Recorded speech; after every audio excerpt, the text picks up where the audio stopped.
Hello， 大家好，我是改一哥。我每天跟大家说，夏天解决蝴蝶兰温度的问题，开空调。但是很多的花友家里没有空调，那么怎么办？今天来跟你们讲，在你们没有空调的环境下，你们要把它的光照减少到只要有明亮的光，比如说北阳台或者不要有阳光太多的地方。为什么？阳光因为太热嘛，越阳光多的地方越热。那蝴蝶兰是比较耐阴的，你为了度夏，你又没有空调，我建议你放北阳台之内的。然后呢，湿度的话一定要给它50%以上啊，最好是能够让它的空气湿度达到70%。那你浇水的话一定要少浇水，你少浇水的话，蝴蝶兰是休眠期，它反而能够活。如果你浇水浇多了，它反而容易死，容易烂根。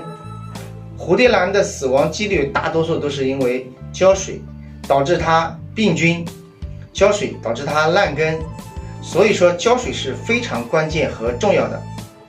那么我们在没有空调调控温度的情况下，我们就把光照、湿度、通风做好。适当的通风对蝴蝶兰来说也是非常重要的啊。还有刚才说的湿度，通风尤其是在早晚凉快的时候给它通风是非常重要的。那中午很热的时候，这个时候如果你再给它通那个热风的话，这样就不好了，能带走它叶片上的水分，导致它更加的容易不精神，干巴巴的。蝴蝶兰它有一个驯化过程，为什么从兰场直接买回来的蝴蝶兰容易出现消苞，容易出现死亡，容易出现黄叶呢？就是因为它从一个环境到另外一个环境，它需要适应。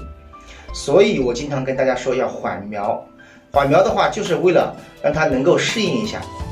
而长期对蝴蝶兰的驯化会让蝴蝶兰产生抗寒性和耐热性。有些人说我的蝴蝶兰在外面30多度虽然不见太阳，但是我也没有死啊。大家不要以点盖面，我们要讲大方面的，对吧？那有的人把蝴蝶兰驯化成水培的，那有的蝴蝶兰你驯化没成功它就死掉了，还有的没有驯化成功的土培的。有的朋友说那我土栽的很好，所以说不要用一点点的情况去概论所有的情况。那么你要想你的蝴蝶兰好，你得一点一点驯化它，不能环境发生剧烈的大变化，对吧？尤其是挑战它的极限温度，你们得一点一点慢慢来。但即使是驯化仪，它也有一个限度，本来它的抗寒性是15度，它的耐热性是30度。那么如果你们在这个范围内是一点一点给它进行的，它有可能能挺过去。如果你们急速的给它变化，它很难挺过去。我讲这些大家理解了吧？我们在有一方面达不到的时候，我们在其他的方面尽可能达到它在原生态的环境。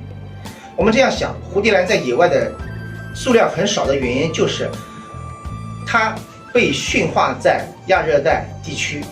那么亚热带地区的话，难道没有35度吗？也有，但是它在树林里面，树里面的这个营养还有遮阳，还有光照，还有湿度，对于这种山林或者丛林来说，还有早晚的风这种温差对它非常适合。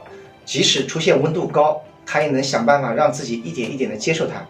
当然了，还有很多的可能是不能成活的死掉的那些，你们只是没看到或者不知道而已。所以养蝴蝶兰想办法去满足它的各个方面需求。当你某一方面达不到的时候，把其他方面的话达到，尽量达到，来调配，让它有更多的力量来抵抗你达不到的这个环境因素。好了，今天关于蝴蝶兰就讲这么多。改一哥不是什么来做广告的有的朋友说你也不是假科普，我只是分享我的养花经验。如果你觉得有用，你就点赞，不用你花钱，对我很有帮助。如果你觉得没用，不用点赞，实实在在就好。拜拜，谢谢大家。